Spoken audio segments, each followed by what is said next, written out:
এবার চুরি করতে গিয়ে জনগণের হাতে ধরা পড়ল পঞ্চায়েত মেম্বারের ছেলে। এমনই ঘটনা প্রত্যক্ষ হল মধুপুর থানাধীন পাথারিয়াদার এলাকায়। জানা গেছে, ওই এলাকার বিল্লাল মিয়া নামে এক ব্যক্তির বাড়িতে বাড়ির লোকের অনুপস্থিতিতে দরজা ভেঙে চুরিকাণ্ড সংঘটিত করার চেষ্টা করে একদল দুষ্কৃতী।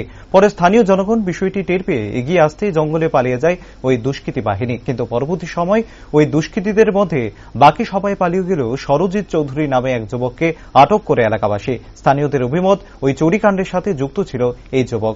জানা গেছে, আটককৃত যুবক আবার মধুপুর থানাধীন কামারহাটি পঞ্চায়েতের মেম্বার যোগেশ চৌধুরীর সুপুত্র।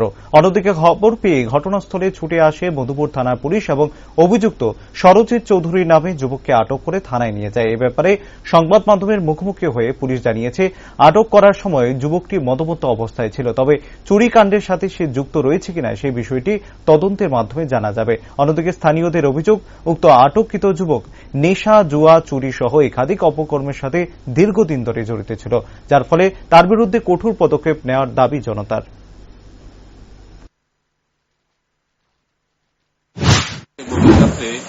নাইট ডিউটির রত অবস্থায় একটা খবর আসে যে পাথারে দুয়ারে একটা লোককে ধরে রাখছে।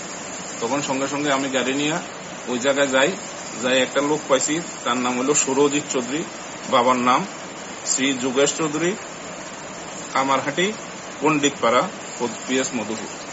গেছি, যাইয়া দেখছি যে সে মদমত্ত অবস্থা আছে। তারপরে তারা জিজ্ঞাসাবাদ করছি, জিজ্ঞাসাবাদ করিয়া তারা কোথেকে আইছে, কি ব্যাপারে। সে মদ খাইয়া একদম হয়ে রয়েছে, কোনো কথা কইতে পারে না।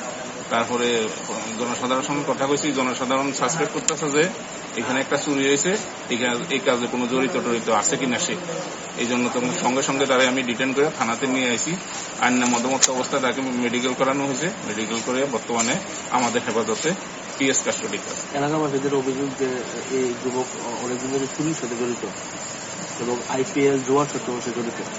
গতকালকে রাতে থেকে জুয়াকে কিন্তু হাতে নাতে আমি তার কাছে কোনো জিনিস এবং চুরির কোনো সামান পাওয়া গেছে না তার কাছে।